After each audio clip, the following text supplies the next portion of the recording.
आज हम लोग स्टार्ट कर रहे हैं एक नया topic, linear combination of vectors. Actually vector सब स्पेस पढ़ लिया है आपने, उससे पहले वेक्टर स्पेस पढ़ा, फिर वेक्टर सब स्पेस, दो टॉपिक आपके हो गए।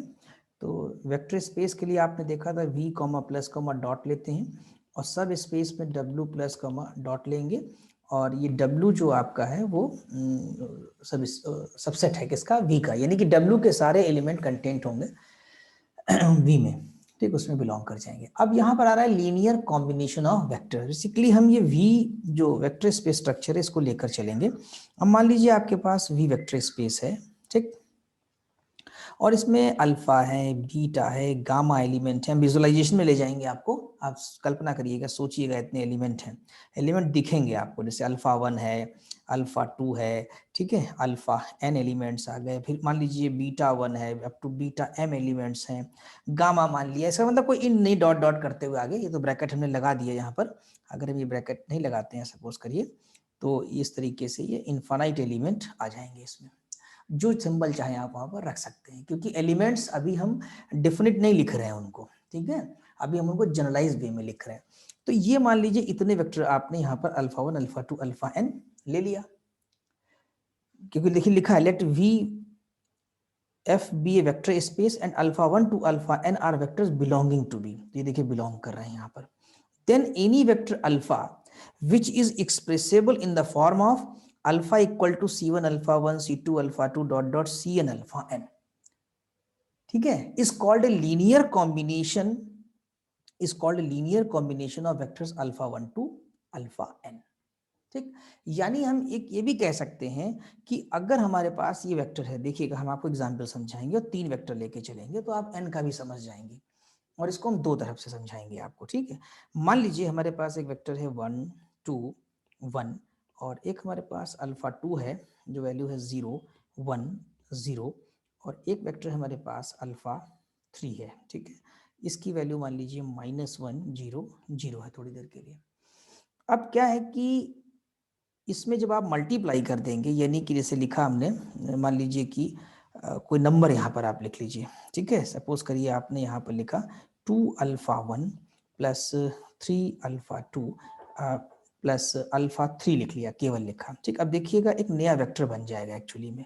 तो 2 अल्फा 1 की वैल्यू पुट करेंगे 1 2 1, ठीक है, और प्लस 3 अल्फा 2 की वैल्यू कितनी होगी 0 1 0, और इसके बाद हमने अल्फा 3 में कोई कोफिशिएंट नहीं है, 1 0 0 आ जाएगा, ठीक। अब देखिए यहाँ पर इक्वल टू, अगर आप देखते हैं तो ये 2 आने वाला है, ये 4 है, ये आपका 2 हो जाएगा, और यहाँ पर आपके पास 0 3 0 हो जाएगा, प्लस -1 0 0, 3 टपल्स के हमने लिए एग्जाम्पल के तौर पे, ठीक है। और यहाँ पर आप अगर देखें तो सम अप होकर के 2 प्लस 0 -1 यानी 1 आ जाएगा, 4 प्लस 3 7 हो जाएगा, और आपके पास 2 प्लस 0 यानी कि यहाँ 2 आ जाएगा, ठीक। तो एक्चुअली देखा जाए तो ये जो वेक्टर फाइनली आपको मिला है 1 7 2, यानी हम इसको ऐसे लिख सकते हैं कि 1 7 2, 1 7 2 की अगर हम बात करें तो it is of the form 2 alpha 1 plus 3 alpha 2 plus alpha 3, ठीक। तो ये जो वेक्टर है इसको थोड़ी देर के लिए अल्फा कह सकते हैं, होगा तो ये भी वी में, ये जो हमने अल्फा माना है ये भी वी में ही तो बिलोंग करेगा, क्योंकि इसमें भी 3 टपल्स हैं, हमने यहाँ वेक्टर स्पेस 3 टपल्स का लिया है और 3 वेक्टर कोई ले लिए थे, तो उनसे एक प्रकार से हमने इसे जनरेट भी किया, ये भी कह सकते हैं कि हमने इसको जनरेट कर दिया, या दूसरे शब्दों में ये कह सकते हैं कि this alpha vector 1 3 2 is expressible as a linear combination of alpha 1 alpha 2 alpha 3, यानी ये जो अल्फा है उसको हम लोगों ने C1 अल्फा 1 C2 अल्फा 2 और C3 अल्फा 3 के फॉर्म में लिख लिया है, ठीक। तो दिस अल्फा यानी ये vector alpha will be called as a expressible linear combination of alpha 1 alpha 2 alpha 3। लेकिन हमने यहाँ पर जो प्रोसेस आपको समझाने के लिए लिया है उसमें क्या किया है कि पहले अल्फा 1 अल्फा 2 अल्फा 3 लिया और स्केलर से मल्टीप्लाई किया और जनरेट कर दिया एक एलिमेंट, फिर भी कहेंगे लीनियर कॉम्बिनेशन ही इसको। एक बात और आती है कि कोई जरूरी नहीं है कि हर वेक्टर कुछ दिए हुए वेक्टर्स के लीनियर कॉम्बिनेशन में आ ही जाए, हम ये जनरेट करके तो कह सकते हैं कि ये अल्फा हमारा लीनियर कॉम्बिनेशन है, ठीक। तो एक एग्जाम्पल और देखिए, एक एग्जाम्पल हम और ले रहे हैं, तो फिर आपको दोनों में डिफरेंस बताएंगे। जैसे मान लीजिए 1 1 0 लिया हमने, ठीक है, एक हमने अल्फा 2 लिया और वो है 1 माइनस 1 0 एलिमेंट, और अल्फा 3 हमने जो लिया वो 0 1 0 ले लिया। ठीक, ध्यान दीजिएगा इस एग्जाम्पल पे। इसमें क्या खास बात देख रहे हैं, थर्ड ट्रिपल तीनों में 0 है, हमने ऐसा बनाया है एग्जाम्पल 1 मिनट के लिए, ठीक, समझाने के लिए। अब मान लीजिए कि हम आपसे एक वेक्टर कहें कि अल्फा है 4 3 और 2 ही है मान लीजिए, तो क्या ये अल्फा इन तीनों वेक्टर्स अल्फा 1 अल्फा 2 अल्फा 3 के लीनियर कॉम्बिनेशन में कभी आ पाएगा? तो इसके दो तरीके हैं, एक इंस्पेक्शन और एक मैथमेटिकल तरीका। तो अगर आप देखिए तो हम ये कह सकते हैं इंस्पेक्शन से कि कभी भी ये अल्फा, ये इन अल्फा 1 अल्फा 2 अल्फा 3 के लीनियर कॉम्बिनेशन में नहीं आ पाएगा। क्यों नहीं आ पाएगा? कारण क्या है कि इसका थर्ड ट्रिपल अल्फा 1 का 0, अल्फा 2 का भी थर्ड ट्रिपल क्या 0, और अल्फा 3 का भी थर्ड ट्रिपल क्या 0, और जो हम अल्फा जिसका हम कॉम्बिनेशन करने जा रहे हैं उसमें क्या है 2 है, तो कभी 2 आ ही नहीं पाएगा। अल्फा 1 में कितना मल्टीप्लाई करते हैं नंबर, अल्फा 2 में कितना भी नंबर मल्टीप्लाई करते हैं, अल्फा 3 में भी कितना नंबर हम मल्टीप्लाई करते हैं, लेकिन कभी भी हम अल्फा को जनरेट नहीं कर पाएंगे, यानी ला नहीं पाएंगे। तो यानी यहाँ मतलब ये हुआ कि alpha is not expressible as a linear combination of the vectors alpha 1 alpha 2 alpha 3। ये तो हमने इंस्ट्रक्शन से कर दिया, ठीक। और अगर एक्सप्रेसिबल हो जाता है तो हम कहते हैं कि हाँ ये एक्सप्रेसिबल है। तो अब मैथमेटिकल कैसे करेंगे, तो उसके लिए हमें ये करना पड़ता है कि अल्फा को हमने क्या लिखा, C1 अल्फा 1, C2 अल्फा 2 और C3 अल्फा 3। जैसे कोई सवाल पूछ ले, is the alpha is expressible as a linear combination of alpha 1 alpha 2 alpha 3? Is मतलब प्रश्न उठा दिया, क्या ये अल्फा अल्फा 1 अल्फा 2 अल्फा 3 के लीनियर कॉम्बिनेशन के फॉर्म में एक्सप्रेसिबल है? तो हम इसकी राइटिंग ऐसे करेंगे, ये क्वेश्चन नंबर 1 ले लेंगे यहाँ पर, ठीक है। अब क्या होगा कि इसमें जब आप एक राइटिंग करेंगे तो फिर आपको इक्वेशन बनानी होगी, ठीक है। तो अल्फा को हमने लिखा C1 alpha 1 C2 alpha 2 C3 alpha 3। अब अगर यहाँ पर C1 C2 C3 की इक्वेशन वैल्यूज फाइनाइट आ जाएंगी तो हम कहेंगे कि अल्फा एक्सप्रेसिबल है किसमें, अल्फा 1 अल्फा 2 और अल्फा 3 में। और अगर वैल्यूज फाइनाइट नहीं आई, एग्जिस्ट नहीं करी, तो ये फिर एक्सप्रेसिबल नहीं होगा, ठीक। इसीलिए ये लीनियर अलजेब्रा है, क्योंकि 3 इक्वेशंस बनेंगी। जैसा आप यहाँ भी देख सकते हैं, प्रॉब्लम पहले कराते हैं फिर ऊपर से कंसेप्ट फिर से रिवाइज कर देंगे। Is the vector alpha is equal to 1 3 minus 1, ये वेक्टर जो है एक 3 टपल्स के स्पेस से लिया गया है, can be expressed as a linear combination of the vectors alpha 1 and alpha 2 in vector space with 3। यानी यहाँ 2 ही दिए गए आप, क्या ये इसके फॉर्म में एक्सप्रेसिबल है? तो कैसे करेंगे, alpha is equal to C1 alpha 1 C2 alpha 2 लिखा, C1 C2 आर के में अल्फा की वैल्यू पुट करी ये। अब यहाँ देखिए 3 टपल्स, इसको मल्टीप्लाई किया C1 को, इसको C2 को मल्टीप्लाई किया, कॉरस्पॉन्डिंग टपल्स को ऐड कर दिया, हमारे पास 2 इक्वेशंस आ जाएंगी, ठीक है। ये देखिए बल्कि 3 आएंगी, क्योंकि 3 टपल्स का है ना, ये कॉमा लगा हुआ है 1 कॉमा 7 कॉमा, तो C1 प्लस 2C2 राइट वाला फर्स्ट टपल 1 के इक्वल टू, फिर ये 7 के इक्वल टू, ये -4। पहली 2 सॉल्व कर लीजिए, अगर तीसरे को सेटिस्फाई करेगा, ठीक है, तो इसका मतलब एक्सप्रेसिबल हो जाएगा। From 1 and 2 we get the solution C1 -3 और C2 2, जरूर इसको कर देगा थर्ड को, इसका मतलब है यूनिक नंबर आ रहा है। तो which shows that alpha is a linear combination of vectors alpha 1 and alpha 2, तो ये लीनियर कॉम्बिनेशन हो गया। हाँ, अगर C1 C2 की वैल्यूज ना आती, फाइनाइट ना आती, नहीं कंसिस्टेंट ना होता, तो हम कहते हैं कि लीनियर कॉम्बिनेशन में ये नहीं आ पा रहा है इसके, ठीक है। तो अब अल्टीमेटली डिफिनीशन जो बनी आपकी वो क्या है, एक बात तो आपको समझ में आ गया कि लीनियर कॉम्बिनेशन क्या होता है, और कोई वेक्टर लीनियर कॉम्बिनेशन में है कि नहीं उसको भी हम चेक कर सकते हैं। तो डिफिनीशन यहाँ पर यही बन रही है कि अगर हमारा कोई वेक्टर अल्फा जो हो वो इस फॉर्म में एक्सप्रेसिबल हो जाए कि alpha equal to C1 alpha 1 C2 alpha 2 dot dot CN alpha 1, तो हम लोग उसको एक शॉर्टकट और लिख सकते, sigma I equal to 1 to n। देखिए मैं इसको सर्किल कर रहा हूँ, ध्यान से देखिए, sigma I equal to 1 to n, sigma लगा करके, और CI अल्फा I, तो इसका मतलब हुआ कि लीनियर कॉम्बिनेशन में आ गया है आपका, ठीक। Is called linear combination of vectors alpha 1 alpha 2 alpha n over f VF being a vector space closed with respect to operation scalar multiplication यानी external composition V and vector addition which shows alpha belongs to V। यानी ये जो alpha है वो कहाँ belong कर रहा है, वी में बिलोंग कर रहा है। जैसा भी हमने आपको यहाँ एग्जांपल दिया था कि 137 जो आपने बनाया था यहाँ पर मल्टीप्लाई करके 2 अल्फा 1 3 अल्फा 2 अल्फा 3, तो ये जो वेक्टर बन करके आया था वो कहाँ बिलोंग कर रहा था? वी में। यानी जो भी लीनियर कॉम्बिनेशन वाला वेक्टर होगा, जो लीनियर कॉम्बिनेशन में आएगा या जनरेट होगा, वो जरूर से जरूर किस में बिलोंग करेगा? वी में बिलोंग करेगा। कारण क्या है बिलोंग करने का? क्योंकि C1 अल्फा 1 कहाँ होगा? वी में। C1 और अल्फा 1 के बीच में स्केलर मल्टीप्लिकेशन का ऑपरेशन है, तो C1 अल्फा 1 भी बिलोंग करेगा, C2 अल्फा 2 भी बिलोंग करेगा, Cn अल्फा n भी बिलोंग करेगा। फिर उनको जोड़ दिया गया है, यानी वेक्टर एडिशन लगा दिया गया है, तो scalar multiplication and vector addition का ऑपरेशन लगाया गया है, इसलिए अल्टीमेटली जो वेक्टर अल्फा होगा वो बिलोंग कर जाएगा किसमें? वी में बिलोंग करेगा। ठीक है। अच्छा, अब कुछ नोट दिया हुआ है, हम लीनियर कॉम्बिनेशन वेक्टर्स को जोड़ भी सकते हैं, स्केलर से मल्टीप्लाई भी कर सकते हैं, तो नोट 1 2 3 इंपॉर्टेंट है, समझना है। For a fixed set of vectors, अब ये सेट ऑफ वेक्टर्स एक्चुअली में ये अल्फा 1 अल्फा 2 ये वी से ही आए हैं। हम इनको कभी ऐसे भी लिख सकते हैं कि सेट एस मान लिया हमने, एक सेट एस ले लिया, alpha 1 alpha 2 dot dot alpha N कर दिया, और ये कहाँ कंटेंट हो रहे होंगे? वी में। यानी एस जो हमारा सबसेट है, एस कंटेंट इन वी, यानी S is the subset of V. All the vectors of S belongs to V, या यू भी कह सकते हैं कि all the vectors of S taken from V. V तो हमारा पेरेंटल सेट है, मेन सेट है, जिसे कहेंगे वी लिखिए, या वी के ब्रैकेट में एफ लगा दीजिए। ठीक है, ऐसा भी लिख सकते हैं कि वी के ब्रैकेट में आपने यहाँ पर एफ लगा दिया। अब समझिए यहाँ पर we can get different linear combinations by choosing different set of scalars. एक लाइन ये बड़ी इंपॉर्टेंट है, we can get different linear combinations, बहुत ध्यान दीजिएगा। इसी एग्जाम्पल की बात करेंगे। अभी हमने यहाँ 2 अल्फा 1 लिया, 3 अल्फा 2 लिया और अल्फा 3 लिया। अगर हम यहाँ पर देखिए ध्यान से, हम अगर अल्फा 1 ले लें, माइनस अल्फा 2 ले लें, प्लस 2 अल्फा 3 ले लें, तो एक नया वेक्टर आ जाएगा कि नहीं? उसको कह दो बीटा आ गया। तो beta is expressible as a linear combination of alpha 1 alpha 2 alpha 3। क्यों? हमने स्केलर चेंज कर दिया, हमने C1 1 कर दिया, C2 -1 कर दिया, C3 को 2 कर दिया। यहाँ स्केलर्स जो इस एग्जाम्पल में बताए थे, इसमें 2 3 और 1 था, तो different set of scalars choose करेंगे आप, ठीक, और चूज करके नया कॉम्बिनेशन बना लेंगे। क्लियर?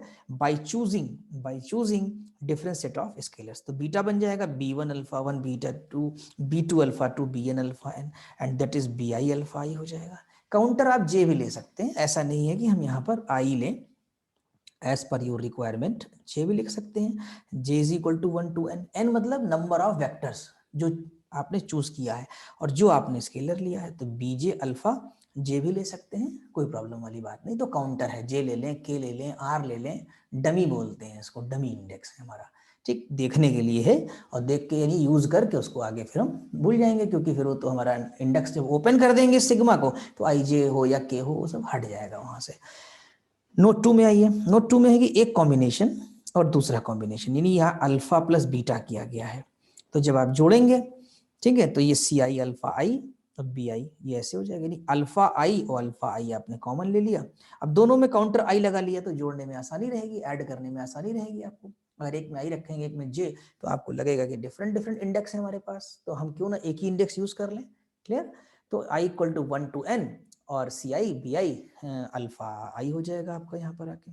इसी तरीके से एक लीनियर कॉम्बिनेशन जैसे आपके पास है ये I equal to 1 to n C I alpha, इसमें किसी स्केलर से मल्टीप्लाई कर दें सी से, तो वो स्केलर जाके सी आई से मल्टीप्लाई हो जाएगा। क्लियर? और एवरी सी आई, कैपिटल सी और small C I belonging to F. तो ये तीन आपकी मेन प्रॉपर्टीज भी कह सकते हैं इन्हें, ठीक है, और इनसे आप आगे यूज भी कर सकते हैं। एग्जाम्पल 6 आपका ये हो गया था, पहले ही करा दिया हमने आपको कि कोई भी वेक्टर एक्सप्रेसिबल है कि नहीं है, ठीक। तो ये हमारी समस्या आपको पूरा समझ में आ गया है। अब एक टॉपिक नया हम लोग पढ़ने जा रहे हैं, linearly independent and linearly dependent vectors, LI and LD vectors. कहाँ के वेक्टर? वही वेक्टर स्पेस V के। बेसिकली आपका वेक्टर स्पेस V चलेगा, ये V comma plus comma dot, और यहाँ पर V में वेक्टर्स होंगे, अल्फा है, बीटा है, गामा है, जीरो वेक्टर है, एंड सो मेनी, ठीक है, ऐसे होंगे। थोड़ी देर के लिए हम एग्जाम्पल ले लेते हैं। मान लीजिए कि हमने अल्फा 1 की वैल्यू 1 2 1 लिया, और अल्फा 2 की वैल्यू हमने जो है वो 2 4 और 2 ले लिया, 2 4 2 लिया। तो एक बात गौर करिए, VC अगर हम यहाँ ध्यान दें,